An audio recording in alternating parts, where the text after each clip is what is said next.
Assalamualaikum warahmatullahi wabarakatuh. Halo semuanya, perkenalkan nama saya Pina Aulia Prodi PGNI semester 2.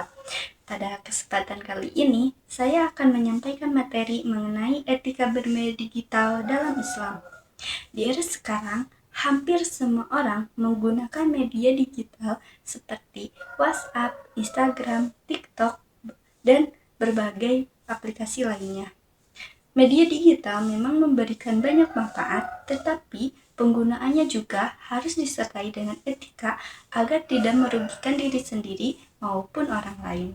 Media digital telah memudahkan kita dalam berbagai hal, mulai dari berkomunikasi, belajar, hingga berdakwah. Namun, di sisi lain, media digital juga sering disalahgunakan.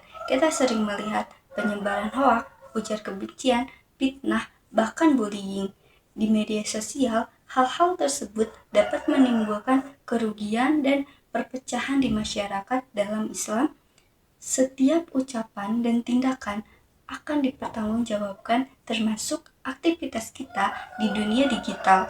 Oleh karena itu, penting bagi kita untuk memahami dan menerapkan etika bermedia digital.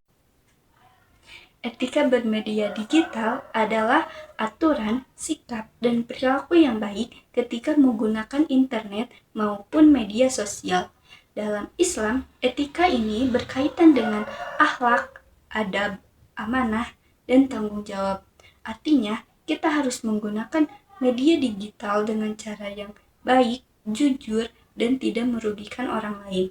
Tujuan dari etika bermedia digital adalah agar menggunakan media memberikan manfaat baik untuk diri sendiri maupun masyarakat, serta terhindar dari hal-hal yang dapat menimbulkan mudarat. Ada 4 prinsip utama etika bermedia digital dalam Islam. Yang pertama adalah tabayun, yaitu memeriksa kebenaran informasi sebelum membagikannya. Jangan langsung percaya atau menyebarkan berita tanpa memastikan sumbernya. Yang kedua adalah sidik, yaitu berkata jujur dan tidak memalsukan informasi.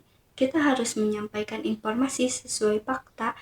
Dan yang ketiga adalah amanah, yaitu bertanggung jawab atas setiap konten yang kita buat maupun yang kita bagikan. Apa yang kita unggah dapat berdampak pada orang lain.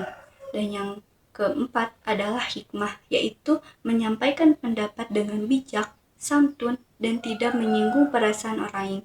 Jika keempat prinsip ini diterapkan, maka media digital akan menjadi sarana yang membawa kebaikan. Ada beberapa adab yang harus kita terapkan saat menggunakan media digital. Yang pertama, gunakan bahasa yang sopan dan santun. Yang kedua, hindari kata-kata kasar, menghina, atau merendahkan orang lain. Dan yang ketiga, jangan menyebarkan aib, ghibah, ataupun fitnah. Dan yang terakhir, kita harus menjaga privasi serta kehormatan diri sendiri maupun orang lain. Dengan menjaga adab, kita dapat menciptakan lingkungan yang digital yang sehat dan nyaman. Jika tidak menerapkan etika dalam bermedia digital, maka akan muncul berbagai dampak negatif. Yang pertama, hoaks akan mudah menyebar dan menyebabkan keresahan di masyarakat. Yang kedua, ujar kebencian dapat memecah persaudaraan dan menimbulkan konflik. Yang ketiga, bullying dapat menyakiti mental korban dan berdampak buruk bagi kesehatan psikologisnya. Selain itu, penggunaan media digital secara berlebihan tanpa tujuan yang jelas dapat membuat waktu terbuang sia-sia dan mengurangi produktivitas. Karena itu, etika sangat diperlukan agar media digital digunakan secara bijak. Etika bermedia digital juga didukung oleh dalil-dalil dalam Islam. Yang pertama, Quran Surat Al-Hujurat ayat 6 yang mengajarkan kita untuk memeriksa kebenaran berita sebelum menyampaikan atau menyebarkannya.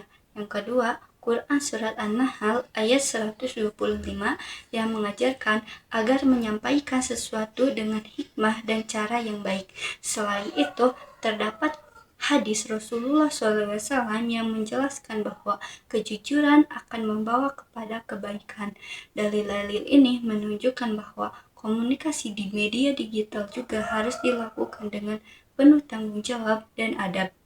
Dalam kehidupan sehari-hari, etika bermedia digital dapat diterapkan dengan cara mengecek sumber berita sebelum membagikannya, mengomentari postingan orang lain dengan sopan, membuat konten yang positif, edukatif, dan inspiratif, menghindari perdebatan yang tidak bermanfaat. Hal-hal sederhana seperti ini dapat membantu menciptakan suasana media sosial yang lebih baik. Sebagai kesimpulan, media digital hanyalah alat, bukan tujuan. Dalam Islam, media digital sebaiknya digunakan untuk hal-hal yang bermanfaat, seperti mencari ilmu, sebagai informasi yang baik, dan berdakwah. Dengan menerapkan etika bermedia digital, kita dapat menjadi pengguna media yang lebih bijak, santun, dan bertanggung jawab. Sekian yang dapat saya sampaikan. Terima kasih atas perhatiannya. Wassalamualaikum warahmatullahi wabarakatuh.